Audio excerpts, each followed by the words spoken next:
I'm Betsy J. Green. I write the Way Back When books about Santa Barbara 100 years ago. I go through the local newspapers day by day, so you don't have to.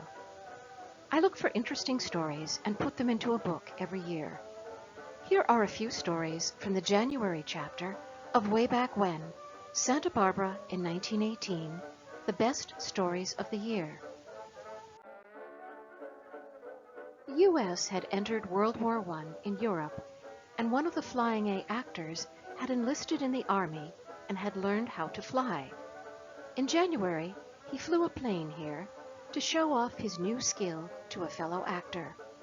The actor was kind of nervous when they got up in the air, so the flyer tried to calm his friend's fears by telling him that aviators whose planes were shot down were usually dead before they reached the ground.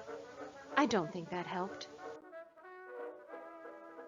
The women of Santa Barbara were spending every spare minute they had knitting socks, sweaters, and gloves for soldiers fighting in the war in Europe. And finally, some of the males in the city started to help out. The young men, who normally sat idly in the telegraph office until asked to deliver a telegram, were given knitting lessons and were soon working up a sweat by knitting sweaters. Here's a scene from one of the 3 movies that the Flying A movie studio released in January. It was called In Bad. Part of the movie involves a treasure hunt, which I presume is the statue in this picture.